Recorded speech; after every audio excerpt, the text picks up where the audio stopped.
रक्षाबंधनसाठी बाहेरून स्वीट आणण्यापेक्षा घरातच ही बेसन बर्फी बनवा. खूपच मस्त होते आणि खूप झटपट तयार होते बरं. आणि किती खुसखुशीत होते हे तर तुम्ही पाहू शकाल. आणि अगदी जेमतेम साहित्यात तयार होते. म्हणजे फक्त साखर, तूप आणि बेसन या तीनच साहित्यात ही बर्फी तयार होते. बाकीचे साहित्य पूर्णपणे ऑप्शनल आहे. घरात काही जास्त सामान नसेल आणि काहीतरी स्वीट बनवायचं असेल तर तुम्ही ही बर्फी बनवू शकता.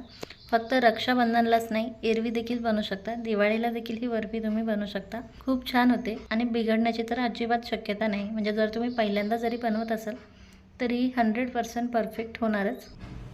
नमस्कार, मी अमृताच पाककलामध्ये तुम्हा सर्वांचं खूप खूप स्वागत. आज आपण बेसनची मिठाई बघणार आहोत. ती खूप जबरदस्त होते आणि बनवायलाही खूप सोपे आहे बरं. तसंच खूप कमी साहित्यात तयार होते. आता रक्षाबंधन आले तेव्हा तुम्ही ही रेसिपी ट्राय करू शकता. तर लगेच आपण रेसिपी पाहूया. त्या अगोदर एक छोटीशी विनंती आहे, रेसिपी पूर्ण बघा आणि तुम्हाला जर माझी ही रेसिपी आवडली तर प्लीज व्हिडिओला लाईक आणि शेअर करा. लगेच ही मिठाई कशी बनवायची हे आपण पाहूया.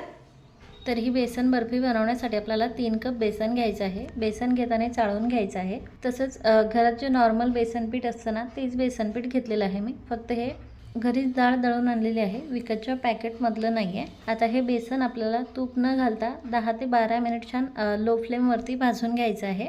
तूप न घालता बेसन भाजून घेतल्यामुळे बेसन छान रवाळ होतं, असं थोडंसं दाणेदार होतं आणि त्यामुळे मिठाई पण छान खुसखुशीत होते. आता हे बेसन आपल्याला भाजून घ्यायचं आहेच, पण त्याचबरोबर आपल्याला इकडे पाकही बनवायचा आहे. पाक बनवण्यासाठी मी 1.5 कप साखर घेतलेली आहे आणि त्यात आता आपल्याला पाऊण कप पाणी घालायचं आहे. गॅस चालू करायचा आहे आणि आता सर्वात अगोदर आपल्याला ही साखर विरघळवून घ्यायची आहे. आपल्याला आता या मिठाईसाठी एकतारी पाक बनवायचा आहे. पण आता समजा तुम्हाला एकतारी पाक ओळखता येत नाही किंवा पाक बिघडतो, तरी देखील मिठाई परफेक्ट कशी बनवायची हे मी पुढे तुम्हाला सांगणार आहे. आता या पाकात थोडीशी घाण दिसते, त्यामुळे यात मी थोडंसं दूध टाकते.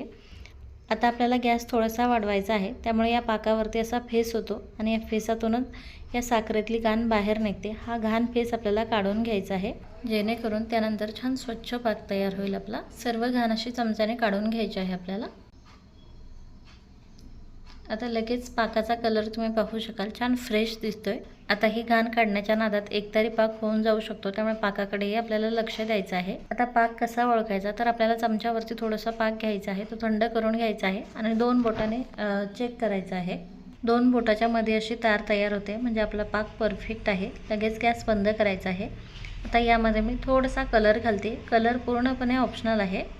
कलर व्यवस्थित मिक्स करून घ्यायचा आहे. हा पाक आता आपण साईडला ठेवूयात आणि बेसन पाहूयात. जवळपास 7 ते 8 मिनिट झालेले असतील. पाक बनवायला जास्त वेळ लागत नाही. आता पाक बनवता बनवता देखील आपल्याला या बेसनकडे लक्ष द्यायचं आहे बरं, नाहीतर हे बेसन खाली लागू शकतं. बेसन 6 ते 7 मिनिट भाजून घेतलं आहे मी. अजून याला थोडंसं 6 ते 7 मिनिट व्यवस्थित भाजून घेते. जवळपास 15 ते 20 मिनिट होत आलेले आहे. बेसन मी असं तूप न घालता व्यवस्थित भाजून घेतले आणि छान दाणेदार बेसन तयार झाले. आता मी पाऊण कप तूप घेतलेलं आहे, त्यातलं थोडं थोडं तूप घालून हे बेसन व्यवस्थित भाजून घेते. सुरुवातीला मी थोडंसं तूप घातले, बेसन त्यात व्यवस्थित मिक्स करून घेते.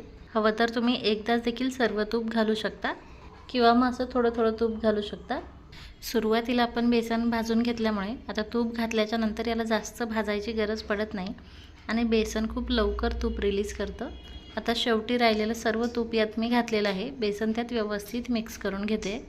आता सुरुवातीला बेसन आपल्याला थोडंसं कोरडं वाटतं, पण जसं हे भाजत जातं ना, तसं हे ओलसर होत जातं आणि बेसनाच्या अशा गुठळ्या देखील होतात. तेव्हा त्या व्यवस्थित फोडून घ्यायच्या आणि व्यवस्थित बेसन भाजून घ्यायचं आहे.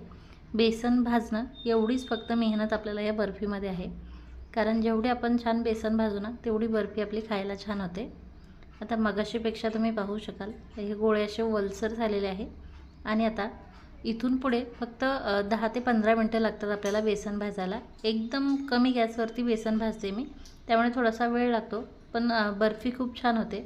तुम्ही जर हाय फ्लेमवरती बेसन भाजायला जाल तर त्याला कलर तर येईल, पण ते व्यवस्थित असं खमंग भाजलं जात नाही आणि त्यामुळे बर्फीही व्यवस्थित लागत नाही. त्यामुळे कधीही बेसन भाजताना आपल्याला लो फ्लेमवरतीच भाजायचं आहे. मगाशीपेक्षा बेसन आता तुम्ही पाहू शकाल किती ओलसर झालेलं आहे. तर आता यातून तूप रिलीज व्हायला सुरुवात झाली. अजून आपल्याला हे 6 ते 7 मिनिट भाजून घ्यायचं आहे.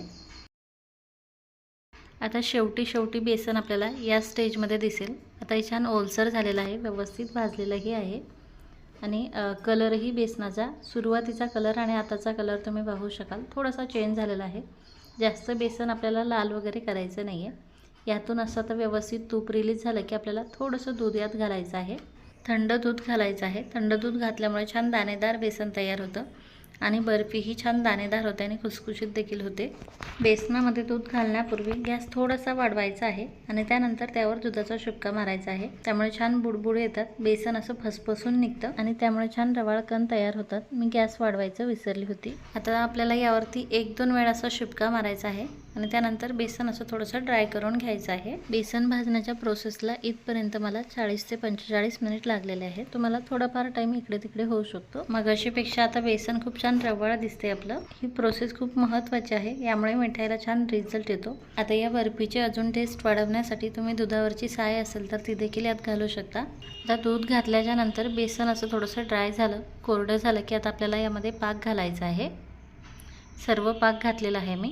गॅसही चालू आहे एकदम लो फ्लेमवरती. फ्लेवरसाठी थोडीशी इलायची पावडर घालायची आहे आणि पाकात बेसन व्यवस्थित मिक्स करून घ्यायचं आहे. यात जर अशा गुठळ्या दिसत असेल तर त्या देखील व्यवस्थित फोडून घ्यायच्या आहे. आता हे मिक्स करताना समजा तुम्हाला असं वाटतंय की हे मिश्रण खूपच घट्ट होत चाललंय, तेव्हा लगेच गॅस बंद करायचा आहे आणि बंद गॅसवरतीच आपल्याला यातल्या सर्व गुठळ्या फोडून घ्यायच्या आहे. कारण जर पाक बरोबर असेल तर हे लवकर घट्ट होतं, याला जास्त वेळ परतवून घ्यायची गरज पडत नाही.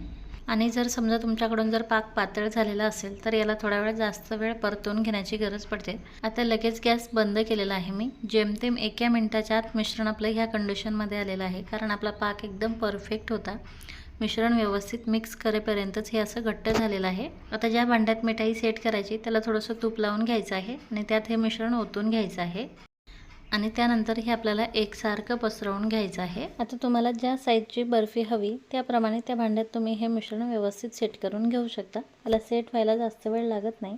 मिश्रण असं व्यवस्थित पसरवून झालं की त्याला व्यवस्थित आपल्याला प्लेन करून घ्यायचं आहे. आता ही बर्फी तुम्ही अशी प्लेन देखील ठेवू शकता किंवा यावरती आवडीनुसार ड्रायफ्रूट्स टाकून ती गार्निशिंग करून घेऊ शकता.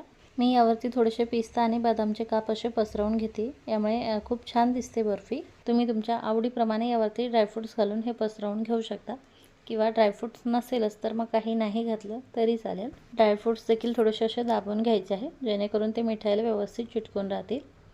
ड्रायफ्रूट्स असे व्यवस्थित लावून झाले की हे आता आपल्याला सेट होण्यासाठी ठेवायचं आहे.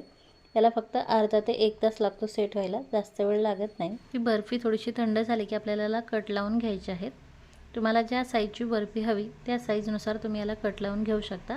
मी बर्फी थोडीशी अशी लांब आकारात कट करणार आहे, त्यामुळे याला अशा उभ्या लाईनिंग करून घेते आणि मध्ये फक्त एक आडवी लाईनिंग करणार आहे.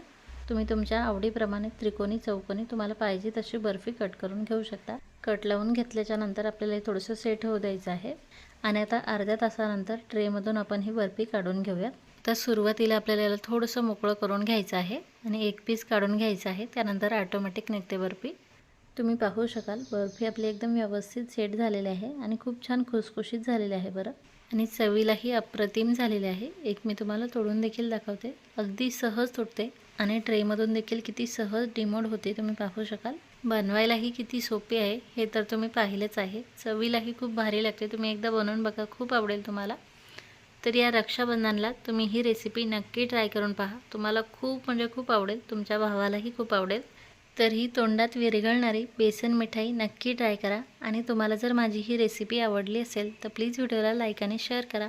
पुन्हा भेटूयात अशीच एक साधी सोपी मिठाईची रेसिपी घेऊन. तोपर्यंत तुम्ही ही मिठाई नक्की ट्राय करून पहा. Bye bye.